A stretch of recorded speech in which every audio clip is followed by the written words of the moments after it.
तो और दोस्तों कैसे हो आप सब लोग मेरे यार। तो स्ट्रॉन्गेस्ट ऑडियो के इस एपिसोड की शुरुआत वहीं से होता है जहां से कि पिछले एपिसोड खत्म हुआ था। पिछले एपिसोड में हम सभी लोगों ने देखा था कि मिस सोसो अपने लड़का वाला भेष बदलकर स्कॉट हाउस के अंदर छुप कर कुछ देख रहा था। ये वाला एपिसोड भी वहीं से शुरू होता है। हमें अंदर का सीन दिखाया जाता है जहाँ पर कि एक घोड़ा जो कि सामान लेकर शायद से आगे जाने से इनकार कर रहा था और उस घोड़े को चलाने वाला बंदा बोलता है ये घोड़ा इतना ज्यादा जिद्दी क्यों है। वहाँ पर एक दूसरा बंदा भी होता है जो कि उस पहले वाले बंदे को बोलता है जल्दी करो और तैयार हो जाओ, स्क्वाड किंग बस यहाँ पर आता ही होगा। अगर ऐसा ही चलता रहा तो फिर घोड़ा गाड़ी एक दूसरे से टकरा सकता है। हमें मिस सोसो को दिखा जाती है जो कि काफी देर से छुपकर उन सबके बातों को सुन रहा था। वो बोलती है उन्होंने जरूर से यही कहा कि वो हेवनली ड्रैगन स्क्वाड एजेंसी के चौथे यंग मास्टर थे और तभी वहाँ पर कोई आकर उसको बुलाने लगता है जिस वजह से वो घबरा कर एक जोरदार चीख मारती है। हमें दिखाया जाता है कि ये झोंगरियोंग ही होता है। झोंगरियोंग मिस सोसो से पूछता है आखिरकार आप यहाँ पर क्या कर रहे हैं, लेकिन वो इस तरीके से एक्ट करने लगता है जैसे कि वो झोंगरियोंग को पहचानता ही नहीं। वो बोलता है आप कौन हैं, मुझे नहीं लगता है कि हम पहले कभी मिले हैं। उसे ऐसा करते हुए देखकर झोंगरियोंग अपने मन में बोलता है देखो इसे रेस्टोरेंट में मेरे साथ तीखी बातें करते हुए लड़ने के बावजूद ऐसा बोल रहा है जैसे कि वो मुझे पहचानता ही नहीं। तो क्या तब मैं भी इसी तरीके से एक्ट करूं। और फिर आगे की ओर जाते हुए बोलता है ऐसा लगता है कि मैंने आपको कोई और समझ लिया है, प्लीज मुझे माफ कर दीजिए। धत्तरी की जब से मैं झील में गिरा हूँ तब से लगता है कि मेरे याददाश्त बहुत ही कमजोर हो चुका है। और तभी अचानक से मिस सोसो उसको पकड़ते हुए बोलता है आप मुझे याद आ चुके हैं। झोंगरियोंग बोलता है आखिरकार आप कौन हैं, मैं तो आपको बिल्कुल भी नहीं पहचानता। मिस सोसो बोलता है मैंने प्रोविंशियल एग्जाम के दौरान आपसे एक ब्रश उधार लिया था।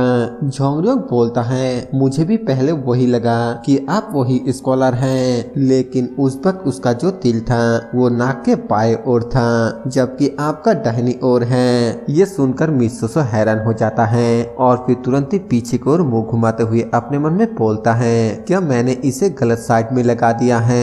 और फिर उसको इनकार करते हुए बोलता है नहीं नहीं, शायद से आपने कोई गलत याद कर लिया होगा। झोंगरियोंग भी हंसते हुए बोलता है हाँ हाँ शायद से, अगर आप सच में वही स्कॉलर हैं तो फिर आपके नाक का तिल तो एक ही रात के अंदर एक साइड से चलकर दूसरे साइड में नहीं आ सकता है ना। लेकिन वो इस बात का कोई भी जवाब नहीं देता है, बस थोड़ा सा शर्मिंदा होता है। तभी झोंगरियोंग उससे पूछता है लेकिन क्या मैं पूछ सकता हूँ कि आप यहाँ पर क्या कर रहे हैं। मिस सोसो खांसते हुए बोलता है मैंने सुना है कि प्रोविंशियल एग्जाम के top scholar heavenly dragon squad agency का चौथे यंग मास्टर हैं, इसीलिए क्योंकि मैं पास में से गुजर रहा था तो मैंने सोचा कि मैं एक बार उससे मिल लूं। लेकिन आखिरकार आप यहाँ पर क्यों हैं। और तभी पीछे से सर्वेंट बताता है यही हेवनली ड्रैगन स्क्वाड एजेंसी का चौथे यंग मास्टर ली झोंगरियोंग है। जिसे सुनकर मिस सोसो ऐसा दिखाने लगता है जैसे कि वो बहुत ही ज्यादा हैरान हो चुका है। वो बोलता है मैं तो यकीन ही नहीं कर सकता कि आप ही हेवनली ड्रैगन स्क्वाड एजेंसी का चौथे यंग मास्टर हैं, सच में ये तो काफी ज्यादा सरप्राइजिंग है। झोंगरियोंग अपने मन में बोलता है ये लड़की तो सच में एक्टिंग करने में बहुत ही माहिर है। मिस सोसो आगे बोलती है मुझे लगता है कि मैं होंगजो में जिस इकलौते स्कॉलर को जानता हूँ वो प्रोविंशियल एग्जाम का टॉप स्कॉलर है। सच में ये मेरे लिए कितना ज्यादा सम्मान की बात है। झोंगरियोंग बोलता है लेकिन मुझे नहीं लगता है कि हम दोनों एक दूसरे को इतने अच्छे से जानते हैं। और तभी मिस सोसो अपना नकली नाम बताते हुए बोलती है मेरा नाम पोंग जिन यांग है, अब हम ऑफिशियली एक दूसरे को जानते हैं। इधर झोंगरियोंग अपने मन में सोचते हुए बोलता है क्या वो सचमुच मुझे ही ढूंढते हुए यहाँ पर आई थी, लेकिन आखिरकार उसने अपने फेस क्यों बदला। मिस सोसो बोलती है मैं आपको तहे दिल से कांग्रेचुलेशंस कहती हूँ, मेरा मतलब कहता हूँ। झोंगरियोंग बोलता है चाहे वो अपने आप को एक लड़का दिखाने के लिए कितना ही कोशिश क्यों ना करे, जब वो मुस्कुराती है तब उसके खूबसूरती छुप नहीं पाती है। ऐसा लगता है कि वो ये सोचता है कि मैं उसके बारे में नहीं जानता हूँ तो फिर मैं भी इसे इसी तरह ही चलने दूंगा, सही वक्त आने के बाद ही मैं उसे इस बारे में बताऊंगा। और फिर उसको बोलता है मुझे कांग्रेचुलेशंस देने के लिए यहाँ पर आने के लिए आपका शुक्रिया। तो फिर चलो गुड बाय, मैं अब चलता हूँ। ये सुनकर मिस सोसो बहुत ही ज्यादा परेशान होते हुए बोलती है जरा 1 मिनट रुको। झोंगरियोंग पूछता है आखिरकार फिर से क्या हुआ। मिस सोसो इस्तेमाल करते हुए बोलती है क्या आप मेरे साथ चावल के साथ गर्मा गर्म सूप खाने जाना चाहेंगे। झोंगरियोंग बोलता है चावल के साथ गर्मा गर्म सूप। मिस सोसो बोलती है क्या आप भूल गए हम इस बात पर एग्री हुए थे कि अगर हम दोबारा मिलेंगे तो फिर हम एक साथ खाना खाने जाएंगे। अगर आप सहमत होते हैं तो फिर क्या हम एक साथ खाना खाने जा सकते हैं। ये सुनने के बाद झोंगरियोंग अपने मन में बोलता है वो जरूर से मुझे ही ढूंढते हुए यहाँ पर आई थी, लेकिन हालांकि मुझे इसका कारण नहीं पता और फिलहाल के लिए मेरे पास उसके साथ गुजारने के लिए वक्त नहीं है। फिर वो वहाँ से जाते हुए बोलता है हम नूडल्स खाने पर सहमत हुए थे, ना कि राइस और हॉट सूप। मिस सोसो बोलती है हाँ बिल्कुल नूडल्स, ये मेरा ट्रीट होगा, चलो एक साथ चलते हैं। झोंगरियोंग बोलता है मैं आज थोड़ा सा बिजी हूँ तो चलो किसी और दिन एक साथ खाना खाते हैं। ये सुनकर मिस सोसो जोर से चिल्लाते हुए बोलती है मैंने आपका आधे दिन तक इंतजार किया। झोंगरियोंग पूछता है क्या आपने ये नहीं कहा था कि आप सिर्फ यहाँ से गुजर रहे थे। मिस सोसो बोलती है मैं आपको सब कुछ सच कहूँगा, दरअसल मैं यहाँ पर एक टॉप स्कॉलर बनने के सीक्रेट को जानना चाहता हूँ। जो सुनकर झोंगरियोंग अपने मन में बोलता है सीक्रेट, मैंने तो उस दिन रेस्टोरेंट में उसे ऑलरेडी सब कुछ बता दिया था, तो फिर वो और मुझसे क्या जानना चाहता है। मिस सोसो बोलती है मैंने जो कुछ भी सुना उन सब के बेस पर सभी चार्ज ने एक साथ बातचीत करने के बाद आपके आंसरों को सबसे बेस्ट चुना। मुझे पक्का यकीन है कि आपके पास किसी चीज को देखने का एक ऐसा नजरिया है जो किसी और के पास नहीं है, तो इसीलिए मैं आपसे ये सीखना चाहता हूँ। जो सुनकर झोंगरियोंग सोचने लगता है और मिस सोसो प्यारी तरीके से बोलती है प्लीज मैं आपसे रिक्वेस्ट करता हूँ। झोंगरियोंग अपने मन में बोलता है ये बहुत ही ज्यादा खास है जब कोई कहता है कि वो मुरीम में कुछ सीखना चाहता है। अगर वो नामगोंग क्लैन से है तो फिर और भी ज्यादा। मामला चाहे जो भी हो वो अपने आप को जितना हो सके उतना हम्बल बनाने की कोशिश कर रही है। फिर वो बोलता है चलो जाने दो इसे, ऐसा लगता है कि आप मुझे सही से अब तक नहीं जानते हैं। मैं होंगजो का सबसे बदनाम इंसान हूँ, टॉप स्कॉलर बनना तो मेरा सिर्फ एक किस्मत था। मिस सोसो बोलती है सही ढंग से कहूँ तो आपको आधे दिमाग, मेंटल्स और पुशओवर के नाम से जाना जाता है, लेकिन जिस पर आप प्रोविंशियल एग्जाम के दौरान टॉप स्कॉलर बन गए तब आप उन सभी बदनाम करने वाले अफवाह को गलत साबित कर दिया। झोंगरियोंग बोलता है आप बीते हुए एग्जाम को लेकर इतना ज्यादा परेशान क्यों हैं? हो सकता है कि आपके कपड़े सबसे अच्छे ना हो, लेकिन आपकी गोरी त्वचा और अच्छे रंग रूप ये साबित करता है कि आप किसी वेल्दी फैमिली में पले बड़े हैं। लाइफ में सक्सेस हासिल करने के लिए आपके पास बहुत सारे तरीके होने चाहिए। मिस सोसो बोलती है मैं एक ऐसा इंसान हूँ जो जिस चीज को एक बार शुरू करता है वो किसी भी कीमत में पूरा करने की कोशिश करता है, चाहे फिर कुछ भी क्यों ना हो। आप समझ रहे हैं कि मैं कहाँ से आ रहा हूँ है ना? झोंगरियोंग और सर्वेंट दोनों ही उसे घूरकर देखने लगता है और फिर झोंगरियोंग बोलता है मान लीजिए कि आप जो बोल रहे हैं वो सच है, मतलब कि मेरा देखने का नजरिया दूसरों से अलग है, लेकिन मैं अभी ये नहीं सिखा पाऊंगा कि। और तभी अचानक से कोई चिल्लाते हुए बोलता है स्क्वाड किंग वापस आ गया है, सभी रास्ता दो। हमें दिखाया जाता है कि स्क्वाड किंग घोड़े में कुछ लोगों के साथ आ रहा होता है और झोंगरियोंग स्क्वाड किंग को देखकर बोलता है डैम इट, मैंने अभी तक ये नहीं सोचा है कि मुझे शॉटिंग सेरेमनी में कैसे शामिल होना है। और फिर हड़बड़ाते हुए मिस सोसो को बोलता है मैं नूडल्स खाने के लिए सहमत हूँ। जो सुनकर मिस सोसो खुश होते हुए बोलता है क्या सच में? झोंगरियोंग बोलता है लेकिन बदले में मेरा एक कंडीशन है। और फिर स्क्वाड किंग की तरफ इशारा करते हुए बोलता है मुझे पता नहीं है कि आप ये जानते हैं कि नहीं, लेकिन वो इंसान जो इस तरफ आ रहा है वो मेरा फादर है, वो जरूर से मुझसे आपके बारे में पूछेगा, इसीलिए इन 3 बातों का अच्छे से ध्यान रखना। हमें प्रोविंशियल एग्जाम के बाद ही एक दूसरे के बारे में पता चला और आप यहाँ पर सिर्फ इसलिए आए हैं क्योंकि आप मुझे एक किताब को वापस देना चाहते थे और मैंने हमारे स्क्वाड एजेंसी के शॉटिंग सेरेमनी को देखने के आपके रिक्वेस्ट को साफ साफ इनकार कर दिया। अगर आप इन 3 चीजों को सही से करते हैं तो फिर मैं बाकी का काम ध्यान में रख लूंगा। मिस सोसो पूछती हैं लेकिन आखिरकार आप करने क्या चाह रहे हैं? झोंगरियोंग बोलता है इस वक्त मेरे पास ये समझाने का समय नहीं है। अगर मैं आपके मदद के वजह से शॉर्टिंग सेरेमनी में हिस्सा लेने में कामयाब हो जाता हूँ तो फिर मैं वादा करता हूँ कि मैं आपके साथ जल्द ही किसी दिन नूडल्स खाने का समय निकालूंगा। हो सकता है कि ये कोई बड़ा सीक्रेट ना हो लेकिन मैं आपके सभी सवालों का पूरे ईमानदारी के साथ जवाब दूंगा।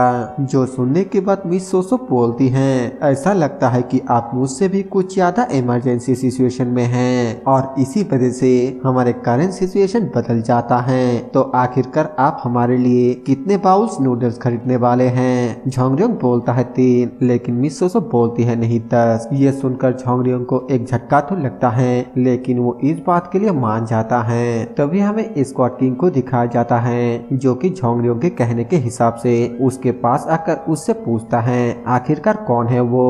हमें दिखाया जाता है कि वो तीनों ही बहुत ही ज्यादा घबराया हुआ था। झोंगरियोंग अपने मन में बोलता है इस पल से मेरा जवाब बिल्कुल सही होना चाहिए। स्क्वाड किंग फिर से बोलता है क्या तुमने मेरी बात नहीं सुनी? मैंने पूछा कि आखिरकार कौन है वो।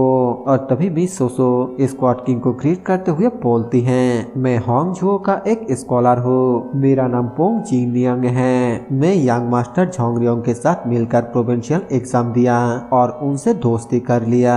फेमस स्क्वाड किंग से पर्सनली मिलना मेरे लिए हॉनर की बात है। स्क्वाड किंग बोलता है ये पहली बार है जब उसका कोई दोस्त हमारे यहाँ पर आया है। तुमने कहा कि तुम उसके साथ प्रोविंशियल एग्जाम दिया है ना? मिस सोसो बोलती है हाँ ये सच है। स्क्वाड किंग बोलता है क्या मैं पूछ सकता हूँ कि तुमने एग्जाम में कैसा किया?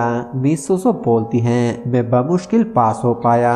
जो सुनकर स्क्वाड किंग बोलता है तुम एक यंग स्कॉलर के तौर पर कमाल हो। मिस सोसो बोलती है आप हमें शर्मिंदा कर रहे हैं, मैं इतना ज्यादा तारीफ के काबिल नहीं हूँ। आखिरकार मेरा नाम सिर्फ 10वीं लाइन पर है जबकि यंग मास्टर झोंगरियोंग टॉप स्कॉलर हैं। मैं उतना कमाल का नहीं हूँ जितना आप कह रहे हैं। ये सुनकर झोंगरियोंग हैरान होते हुए बोलता है क्या वो 10वीं रैंक पर थी? ये सुनकर स्क्वाड किंग के साथ वाला बंदा बोलता है ये बात बिल्कुल सच है। पोस्टर के नाम के हिसाब से योंग झो का पोंग जिनियांग सच में झोंगरियोंग का दोस्त है। स्क्वाड किंग मिस सोसो को देखते हुए अपने मन में बोलता है पोंग जिनियांग वो दिखने में तो एक आदमी की तरह महसूस नहीं हो रहा है लेकिन सच में वो बहुत ही ज्यादा इंटेलिजेंट है। अगर ये झोंगरियोंग का दोस्त बनेगा तो फिर ये उसके लिए बहुत ही ज्यादा अच्छा होगा। इधर झोंगरियोंग अपने मन में सोचते हुए बोलता है उन्होंने पोस्टर पर पोंग जिनियांग का नाम देखा। खैर वो सभी कहीं बाहर गए थे इसीलिए ऐसा हो सकता है कि उन लोगों ने दूसरे जगहों के पोस्टरों के नाम को चेक कर रहे थे। तभी स्क्वाड किंग मिस सोसो से पूछता है तो तुम यहाँ पर क्या कर रहे हो? मिस सोसो बोलती है दरअसल मैं यंग मास्टर झोंगरियोंग की किताब को वापस देने के लिए आया था जो कि मैंने उनसे उधार लिया था लेकिन मैं। और तभी झोंगरियोंग आगे आते हुए बोलता है वो क्यूरियस थे और उन्होंने मुझे शाउटिंग सेरेमनी के बारे में पूछा। और तभी अचानक से सामने की ओर से जोर जोर से हंसने का आवाज आने लगता है जहाँ पर कि अभी भी कोई थर्ड यंग मास्टर को कांग्रेचुलेशंस कह रहा था। हमें दिखाया जाता है कि ये थर्ड यंग मास्टर और वही लोग होता है। थर्ड यंग मास्टर बोलता है तुम लोगों को बहुत बहुत शुक्रिया, आज मैंने तुम लोगों के वजह से बहुत ही अच्छा समय बिताया। उसके दोस्त बोलता है बेशक हमें आपके एग्जाम को पास करने का जश्न मनाना चाहिए। झोंगरियोंग उन्हें देखकर अपने मन में बोलता है उन लोगों को इतना इम्पोर्टेंट समय पर यहाँ पर टपकने की जरूरत क्यों पड़ा। और तभी थर्ड यंग मास्टर और बाकी सबका नजर भी उन लोगों के ऊपर पड़ जाता है जिसके बाद वो सभी स्क्वाड किंग को आकर ग्रीट करता है। स्क्वाड किंग उनसे पूछता है आखिरकार तुम लोग कहाँ पर थे? थर्ड यंग मास्टर थोड़ा घबराते हुए बोलता है मैंने अपने दोस्तों के साथ थोड़ा सिंपल मील किया। मैं अकेले वापस आने वाला था लेकिन इन लोगों ने मेरे साथ आने पर जोर दिया। झोंगरियोंग अपने मन में बोलता है सिंपल मील अजी घंटा तुम सबके सब एक नंबर के बेवरे दिखाई दे रहे हो। स्क्वाड किंग बोलता है खैर जब तुम छोटे हो तो फिर तुम्हारे दोस्तों के साथ खुशी बांटना अच्छा होता है, अंदर जाओ और जाकर एंजॉय करो। थर्ड यंग मास्टर शुक्रिया कहकर यहाँ से चला जाता है और फिर दोबारा से स्क्वाड किंग उन दोनों से पूछता है क्या तुम लोगों ने अभी अभी शॉर्टिंग सेरेमनी के बारे में कहा? झोंगरियोंग बोलता है वो मुझे शॉर्टिंग सेरेमनी देखने के लिए ले जाने के लिए परेशान कर रहा था लेकिन मैंने उसे डांटा और बस यहाँ से भेजने ही वाला था क्योंकि बाहरी लोगों को यहाँ पर आने का अनुमति नहीं है। और तभी स्क्वाड किंग ये सुनकर बहुत ही ज्यादा गुस्से से उसके ऊपर चिल्लाते हुए बोलता है, तुम कामचोर बदमाश कहीं के, ना सिर्फ तुमने अपने दूर से आए हुए दोस्त के रिक्वेस्ट को मानने से इनकार कर दिया बल्कि तुमने उसको डांटा भी। आखिरकार तुम्हें ऐसा संस्कार किसने सिखाया? और फिर मिस सोसो से पूछता है, क्या तुम इस पर एक नजर डालना चाहोगे? पहले तो वो बहुत ही ज्यादा हैरान होती हैं और फिर खुश होते हुए बोलती है, हाँ बिल्कुल सर, आपका बहुत बहुत शुक्रिया स्क्वाड किंग। इधर झोंगरियोंग मनी मन बहुत ही ज्यादा खुश होते हुए बोलता है, मैं कामयाब हो गया। इसके बाद हमें थोड़ी देर बाद अंदर का सीन दिखाया जाता है जहाँ पर कि बहुत सारे लोग होता है और वहाँ पर झोंगरियोंग मिस सोसो को बोलता है, अगर आप नहीं होते तो फिर मैं शॉर्टिंग सेरेमनी में हिस्सा नहीं ले पाता। आपका शुक्रिया।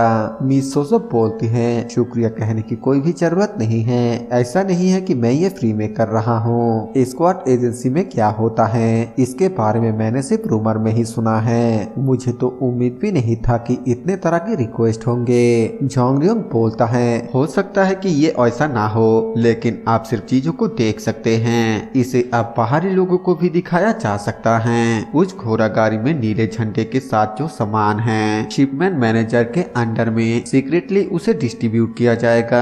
हमें वहाँ पर थर्ड यंग मास्टर और उसके सभी दोस्तों को दिखाया जाता है जहाँ पर कि थर्ड यंग मास्टर झोंगरियोंग की तरफ गुस्से से देखते हुए अपने मन में बोलता है, झोंगरियोंग के ही वजह से मेरे जो दोस्त शराब पीने के बाद मेरे साथ वापस आ रहा था, आप उन सभी को शॉर्टिंग सेरेमनी में हिस्सा लेना पड़ रहा है। इसके बाद एक बंदा एक स्क्रॉल को लेकर वहाँ पर मौजूद सभी बंदे को बोलता है, इस पल से हम शॉर्टिंग की अनाउंसमेंट करेंगे। इसके बाद हमें बताया जाता है कि शॉर्टिंग सेरेमनी शाम को शुरू हुआ और लगभग रात के 1 बजे तक चला, लेकिन झोंगरियोंग को पहले से ही पता था कि एक और रिक्वेस्ट आने वाला है। झोंगरियोंग बोलता है, बस उसका वक्त आ चुका है। और तभी वहाँ पर अचानक से कोई एक बेल को बजाने लगता है जिसे सुनकर स्क्वाड किंग बहुत ही ज्यादा हैरान होते हुए बोलता है, ये साउंड। मिस सोसो झोंगरियोंग से पूछती है, यंग मास्टर झोंगरियोंग वो बेल के साउंड क्या है? झोंगरियोंग बोलता है, प्लीज सरप्राइज मत होना, आप देखने वाले हैं एक बहुत ही अजीब सा सीन। शिपमेंट मैनेजर बोलता है, मैंने भी सुना वो आवाज, शायद से वो लोग यहाँ पर हैं। यहाँ पर सही से बताया नहीं जा रहा है कि आखिरकार कौन आया है। झोंगरियोंग अपने मन में बोलता है, जब स्क्वाड एजेंसी में बेल बजता है तो दुनिया फ्रीज हो जाता है। ये एक ऐसा साउंड है जिसकी आदत मेरे जैसे किसी इंसान को भी नहीं है जो 30 सालों से एक कूली रहा है, लेकिन आज का दिन अलग है क्योंकि ये उस रिक्वेस्ट का सिग्नल है जिसका मैं इंतजार कर रहा था। इसके बाद कैप्टन चिल्लाते हुए बोलता है, सब लोग अपने आप को संभालो, और फिर आगे मेन गेट को ओपन करने के लिए बोलता है। गेट को ओपन करते ही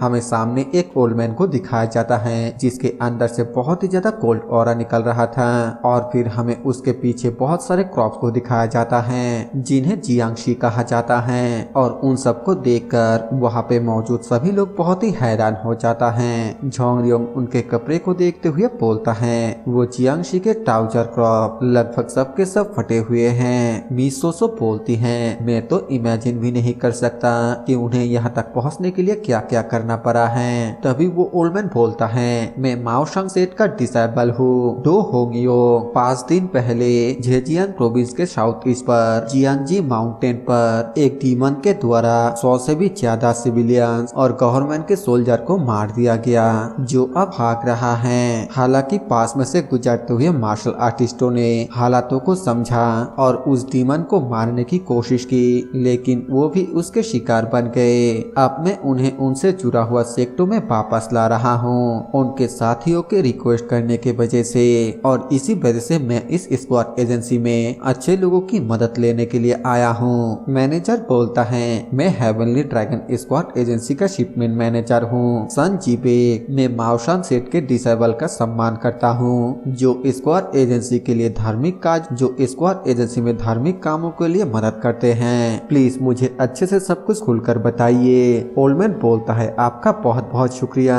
इसके बाद दोनों के बीच बातचीत होने लगता है जो कि हमें दिखाया नहीं जाता है। और इधर झोंगरियोंग मिस सोसो से पूछता है, क्या तुम्हें हैरानी हो रहा है? झोंगरियोंग बोलती है, ऐसा इसलिए है क्योंकि मैं पहली बार जियांगशी को अपने सामने देख रहा हूँ। मेरा मतलब है मैंने उन्हें जिंदा लोगों की तरह दिखने का उम्मीद नहीं किया था। झोंगरियोंग बोलता है हैरान होने की कोई भी जरूरत नहीं है। एक नॉर्मल जिंदा इंसान बहुत ही ज्यादा डरावना होता है क्योंकि मुर्दा कुछ भी नहीं कर सकता, क्योंकि ये सभी जियांगशी हैं, इसीलिए ये उन लोग के ऑर्डर पर काम करता है जो उनके ऊपर जादू टोना करता है। मिस सोसो पूछती है क्या ऐसे जियांगशी भी सामान होते हैं जिन्हें ले जाने की जरूरत पड़ता है। झोंगरियोंग बताता है वो स्क्वाड एजेंसी के सामानों के तरह नहीं है जो इंसान जियांगशी के कमांड संभालता है। वो बस स्क्वाड एजेंसी से एक एक्स्ट्रा घोड़े गाड़ी के लिए रिक्वेस्ट करता है जो बाकी के सामानों के साथ उसी दिशा में जाएगी। मिस सोसो पूछती है क्या ऐसे रिक्वेस्ट अक्सर आता है। झोंगरियोंग बताता है ऐसे रिक्वेस्ट तभी आता है जब कोई संक्रामक रोग, जंग या मार्शल आर्टिस्टों के बीच कोई बड़ा संघर्ष होता है, और बाकी के समय में आमतौर पर ऐसे रिक्वेस्ट साल में 1 या 2 बार ही आता है। मिस सोसो पूछती है वो तावीज खुद उन्हें उनके मंजिल तक क्यों नहीं पहुंचाते। झोंगरियोंग बताता है आमतौर पर ऐसा इसलिए होता है क्योंकि जियांगशी के नंबर बहुत ही ज्यादा होता है और इसी वजह से उनको मदद की जरूरत होता है। बॉडी के सड़ने का चांस भी हो सकता है या मौसम खराब भी हो सकता है। इसके अलावा और भी कई कारण हैं। मिस सोसो बोलती हैं वहाँ उनके साथ और भी कई सारे सामान हैं, आखिर ऐसा किस लिए। झोंगरियोंग बताता है जियांगशी क्रॉप्स के बदबू न सिर्फ आम लोगों को पागल बना देता है, वो स्क्वाड एजेंसी के सभी लोगों के नाइटमेयर का कारण बनता है, इसलिए हमें ऐसा रिक्वेस्ट सच में पसंद नहीं आता है। मिस सोसो बोलती हैं तो फिर शायद से मुझे लगता है कि आप लोग इस काम के लिए बहुत ही ज्यादा चार्ज लेते हैं, है ना। झोंगरियोंग बोलता है नहीं, ये लगभग हमेशा फ्री होता है। जो सुनकर मिस सोसो हैरान होते हुए बोलता है क्या लगभग फ्री, आखिर ऐसा क्यों। झोंगरियोंग बताता है पहला कारण यह है क्योंकि स्क्वाड एजेंसी को अपने साथ सिर्फ एक एक्स्ट्रा घोड़े गाड़ी को जोड़ने की जरूरत होता है, और दूसरा वजह ये आम सा कहावत है कि अगर तुम मरे हुए से पैसे कमाने की कोशिश करते हो तो फिर तुम्हारा भाग्य 3 साल तक खराब रहेगा। मिस सोसो बोलती हैं इसलिए जब माउशन सेठ का तावीज इस काम के लिए मदद मांग रहा था तब वो पोलाइट नहीं हो रहा था। झोंगरियोंग बोलता है लेकिन वो सच में मदद मांग रहा था और अपने मन में बोलता है मेरे पिछले जीवन के यादों के हिसाब से हेवनली ड्रैगन स्क्वाड एजेंसी इस रिक्वेस्ट को एक्सेप्ट करना चाहेगी और उसके अंजाम के तौर पर दर्जनों स्क्वाड वॉरियर और कुलियों का मौत होगा। इसे रोकने का एकलौता तरीका मैं उन्हें इस रिक्वेस्ट को एक्सेप्ट ना करने के लिए हर संभव कोशिश करूंगा। हमें दिखाया जाता है कि उन दोनों के बीच अभी भी बातें चल रहा होता है और थोड़ी देर बाद मैनेजर सभी को बोलता है हमने मरे हुए लोगों को ले जाने के रिक्वेस्ट को एक्सेप्ट करने के बारे में सोचा है। इसका फाइनल डेस्टिनेशन जियानन प्रोविंस के जियानियो माउंटेन होगा क्योंकि यहाँ के तावीज ने ऑलरेडी 5 दिनों के अंदर 3 मैसेंजर कबूतरों को भेज दिया है। उनके लोग जियानियो माउंटेन पर आकर हमसे मिलेंगे और फिर एक लिस्ट को लेकर वहाँ पर चेक करने लगता है कि उस डेस्टिनेशन के तरफ कौन कौन लोग जाने वाला है। देखने के बाद बोलता है टोटल 12 स्क्वाड इन बॉय जियानन प्रोविंस के तरफ जा रहा है, तो तुम में से कौन कौन है जो इस रिक्वेस्ट को एक्सेप्ट करेगा। एक बंदा अपने नाक को बंद करते हुए बोलता है इसमें कोई भी हैरानी नहीं है कि अगर हम उन जियांगशी को अपने साथ लेकर जाएंगे तो फिर हम आगे बढ़ने में बहुत ही धीमा हो जाएंगे। एक दूसरा बंदा बोलता है अगर वो रेगुलर लाश होते तो फिर बेहतर होता, जबकि जियांगशी बिल्कुल देखने में अनडेड की तरह है। वो बहुत ही ज्यादा डरावना दिखता है जैसे कि वो मरने से पहले थे। पहले वाला बंदा बोलता है हाँ, और हमें उनके कॉफिन को बार बार खोलने होंगे, मेडिसिन डालने होंगे और चेक करने होंगे कि उनके ऊपर लगा हुआ चार्म ठीक है या फिर नहीं। ये बहुत ही ज्यादा परेशान भरा काम है। इसी तरह से वो लोग तरह तरह के बहाना देकर इनकार करने लगता है, जिसे सुनकर मैनेजर गुस्से के साथ बोलता है 9 कॉफिन्स के लिए सिर्फ एक एक्स्ट्रा घोड़ा गाड़ी की जरूरत है क्योंकि अभी थोड़ा बहुत ठंड का मौसम है तो धूप के बारे में चिंता करने की कोई भी जरूरत नहीं है और मंजिल भी इतनी दूर नहीं है। लेकिन इसके बावजूद एक भी स्क्वाड इन बॉय रिक्वेस्ट को एक्सेप्ट करने के लिए तैयार नहीं है। झोंगरियोंग अपने मन में बोलता है नाइस, हर कोई इसे अपने से दूर करने की कोशिश कर रहा है तो फिर मैं इस माहौल का इस्तेमाल करूंगा और उन्हें इसे इनकार करने के लिए मजबूर कर दूंगा। और तभी वहाँ पर थर्ड यंग मास्टर जोर से टेबल पर हाथ पटकते हुए बोलता है हमें इस रिक्वेस्ट को इनकार करना होगा। जो सुनकर झोंगरियोंग हैरान हैरान होते हुए अपने मन में बोलता है आखिरकार वो क्या करने की कोशिश कर रहा है। थर्ड यंग मास्टर बोलता है सर तावीज, आपको तकलीफ देने के लिए मैं माफी चाहता हूँ। क्या आप मैसेंजर प्रिजन को मरे हुए लोगों के सेट में भेज सकते हैं? क्यों ना आप उनसे खुद यहाँ पर आने के लिए कहे और बताए कि वो खुद अपने अपने लाशों को लेकर जाए। सच में थर्ड यंग मास्टर ने बात की। खैर वो 7 पवेलियन मास्टरों में से एक है जो 10 स्क्वाड वॉरियर के इंचार्ज है। झोंगरियोंग अपने मन में बोलता है मुझे लगता है कि वो पिताजी और उसके दोस्तों के सामने अपनी अपीयरेंस को दर्ज कराना चाहता था, लेकिन इससे क्या ही फर्क पड़ता है। अगर उसने सही रीजन नहीं बताया तो फिर वो बेवकूफ ही लगेगा।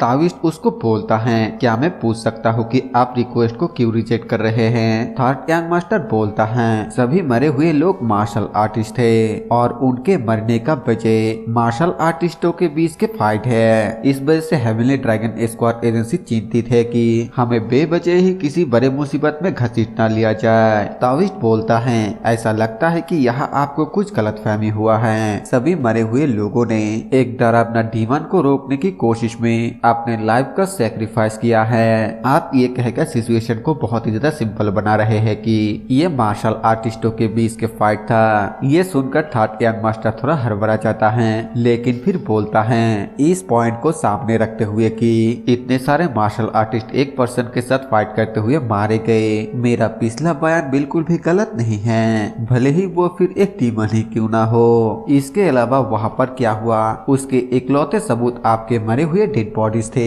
ये सुनकर झोंगरियोंग बहुत ही ज्यादा खुश होते हुए अपने मन में बोलता है वो ये समझाने की कोशिश कर रहा है कि हमें ताओइस्ट की बातों को आंख मूंद के भरोसा नहीं करना चाहिए, फिर भले ही वो माउशन सेट के डिसेबलों की तरह कपड़े ही क्यों ना पहने हुए हो। जाने अनजाने में सच में वो बहुत ही अच्छा कर रहा है। और तभी उसका ध्यान उसके दोस्त के ऊपर जा रहा है जहाँ पर कि उसका दोस्त थर्ड यंग मास्टर को कुछ बता रहा होता है। दरअसल थर्ड यंग मास्टर का दोस्त थर्ड यंग मास्टर को साउंड ट्रांसफॉर्मेशन टेक्निक का इस्तेमाल करते हुए ये सब कुछ बता रहा होता है और इसी वजह से वो इस तरह की बातें बोल पा रहा होता है। थर्ड यंग मास्टर आगे शिपमेंट मैनेजर को बोलता है इन सारे चीजों को ध्यान में रखते हुए मेरा तो यही सोचना है शिपमेंट मैनेजर आपको इस पर दोबारा से ध्यान से सोचना चाहिए। शिपमेंट मैनेजर उन लोगों से पूछता है क्या बाकी के 7 पेविलियन मास्टर का भी यही सोचना है? एक पेविलियन मास्टर बोलता है खैर ऐसा नहीं है कि हमारा राय बिल्कुल सेम है। जिसे सुनने के बाद झोंगरियोंग अपने मन में बोलता है उनके लिए झिझकना आम बात है। अगर क्योंकि बियोंगरियोंग ने जो कुछ भी कहा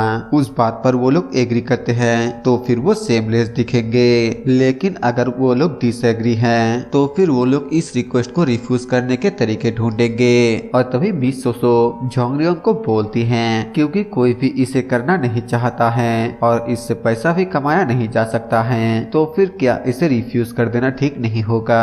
क्या और किसी कारण की कोई जरूरत है? झोंगरियोंग बोलता है डेड बॉडीज को ले जाने की कीमतों से कोई भी फर्क नहीं पड़ता। हेवनली ड्रैगन स्क्वाड एजेंसी की एक लंबी परंपरा रही है कि जब तक कोई खास बचे ना हो तब तक इसे रिफ्यूज नहीं किया जाता है। मिस सोसो पूछती है लेकिन ऐसा क्यों है? झोंगरियोंग बताता है जियांगशी सॉर्सरी सिर्फ इसीलिए बनाया गया था ताकि एक साथ बहुत सारे लाशों को लेकर जाया जा सके। जो लोग बैटलफील्ड में मारे जाते हैं उन लोगों को अपने होम टाउन अपने फैमिली में वापस लाने के लिए। अगर वो वॉरियर ना होते तो फिर ना तो हमारा कंट्री और ना ही हमारे स्क्वाड एजेंसी एग्जिस्ट करता, इसीलिए उन्हें फ्री में स्क्वाड करना ट्रेडिशन रही है। भले ही ये बैटलफील्ड में शहीद हुए सोल्जर ना हो लेकिन उन्होंने आम नागरिकों और गवर्नमेंट ऑफिशियल को हत्या करने वाले डीमन के खिलाफ लड़ते हुए अपना जान गंवा दी। इसका मतलब उनके साथ भी वॉरियर की तरह ट्रीट करना चाहिए जिन्होंने हमारे देश को बचाने के लिए अपने लाइफ का सैक्रिफाइस कर दिया है। उसके बातों को सुनकर मिस सोसो बहुत ही ज्यादा इम्प्रेस होकर स्माइल करने लगती है जिसे देखकर झोंगरियोंग उससे पूछता है आप इतने ध्यान से मेरे तरफ क्यों देख रहे हैं? क्या मेरे चेहरे पर कुछ लगा हुआ है? मिस सोसो बोलती है ये सिर्फ मैं ही नहीं हूँ, शायद से हर कोई आपके तरफ ही देख रहा है। सच में बिल्कुल ऐसा ही था। हर कोई उसके बातों को सुनकर बहुत ही ज्यादा हैरान हो गया था और तभी झोंगरियोंग को रियलाइज होता है कि उसने इन बातों को कुछ ज्यादा ही जोर से बोल दिया। वो बोलता है अरे नहीं मैं तो क्या काम से, मैं तो इस रिक्वेस्ट को इनकार करने के लिए यहाँ पर आया था लेकिन मैंने तो इसका उल्टा ही कर दिया। और इसी सीन के साथ ये वाला एपिसोड यहीं पर खत्म हो जाता है। वीडियो कैसा लगा कमेंट करके जरूर बताना, और अगर आपको लाइक का बटन शो कर रहा है तो फिर एक लाइक जरूर से कर देना, और अगर शो नहीं कर रहा है तो फिर कमेंट पर रेड हार्ट स्पैम कर देना। वीडियो पूरा देखने के लिए दिल से थैंक यू। मैं मिलता हूँ आप सभी से एक नए वीडियो के साथ, तब तक के लिए बाय बाय।